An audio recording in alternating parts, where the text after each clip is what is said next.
Alors bonjour à toi, chers cyclistes, bienvenue chez Physio Vélo. Aujourd'hui, on se retrouve à la clinique de podiatrie familiale de Boucherville avec Noémie Marcellet. On va discuter, podiatre. Yes.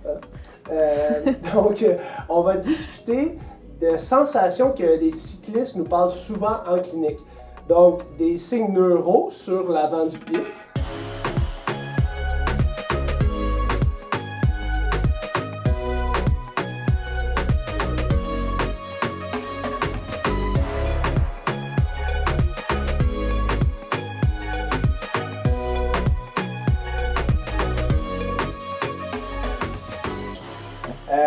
Des signes neuro, c'est quoi? Vas-y donc. Des signes neuro, c'est quoi? Je me lance. Donc, dans le fond, n'importe quoi qui va ressembler à un engourdissement, des fourmis, des sensations de choc électrique, de la douleur des fois, même des sensations de chaud ou de froid.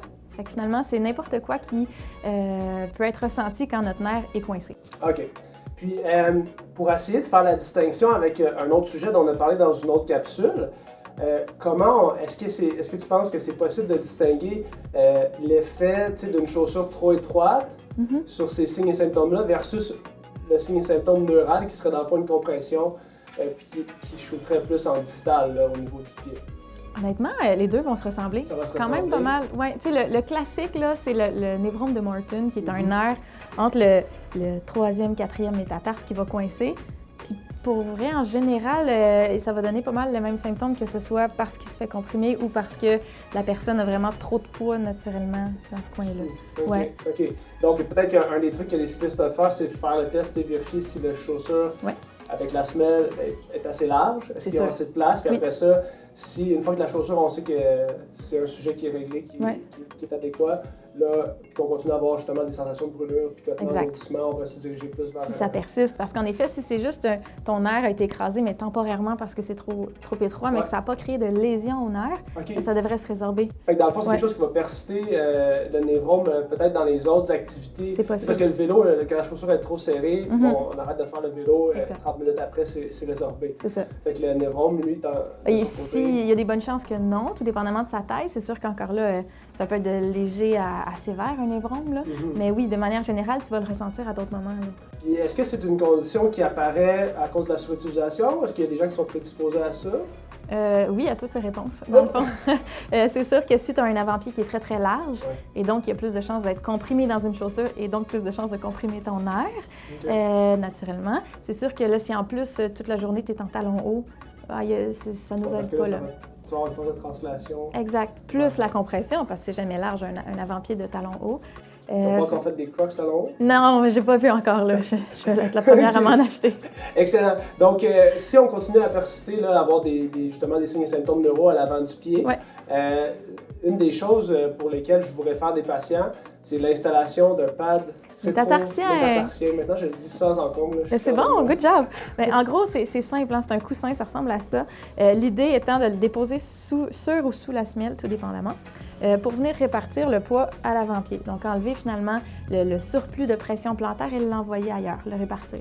Donc, c'est quand même vraiment efficace pour justement laisser de la place à un nerf qui se ferait comprimer pour faire en sorte que le névrome, qui est une boule sur le nerf qui est inflammée, bien, finalement, ait plus de place pour se résorber. Est-ce que tu pourrais nous faire un exemple comme en le mettant dans ta main? Qu'est-ce que ça a comme effet? Oui, écoute, ça donnerait quelque chose comme ça, là. OK. Donc, est-ce que ça augmente l'âge? Qu'est-ce que ça... Bien, en fait, c'est que je vais aller chercher mon squelette de pied pour te montrer le tout. Naturellement, sur ton pied, on connaît tous l'arche médiale, l'arche plantaire.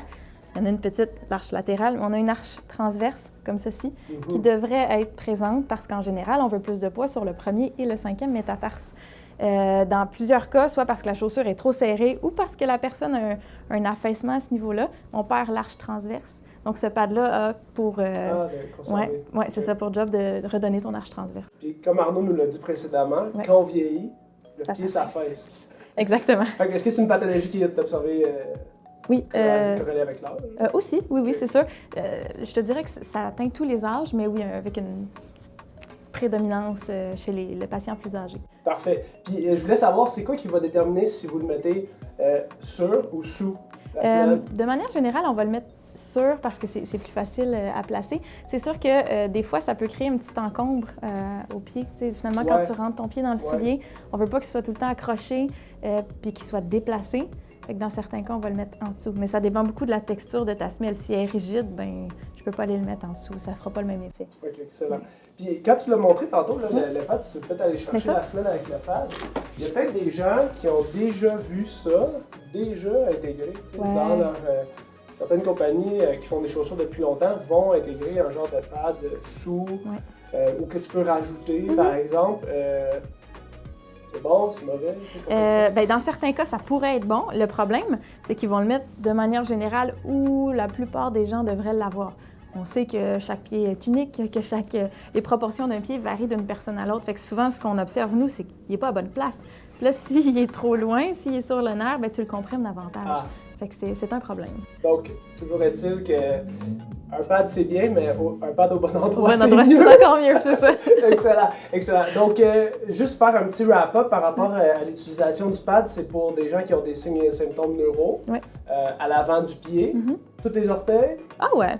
Ça peut vraiment... OK. Fait que première chose, on vérifie que la chaussure largeur adéquate, qu'on a de la place pour tous les orteils sur la semelle. Pas oublier, comme Arnaud nous l'a dit, de faire le test debout, de mettre son pied en même temps de la charge, parce qu'on va faire ici l'arche. Puis après ça, ici en consultation, ça, est-ce que vous êtes capable de...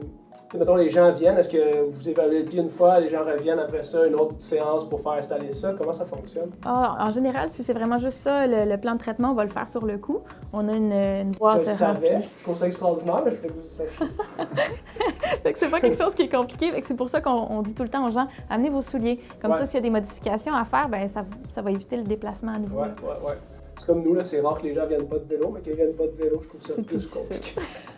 OK, excellent. Donc, pad rétro-métatarsien qu'on utilise là quand même chez quelques cyclistes qu'on vous réfère. Donc, si vous en avez déjà un dans votre chaussure, assurez-vous qu'il a été installé au bon endroit par une personne compétente. Exact. Donc, merci. Merci si les gens ont des questions, des commentaires, vous pouvez les laisser sous la vidéo, puis ça va me donner des idées de sujets pour du contenu à venir. Donc, merci et à bientôt.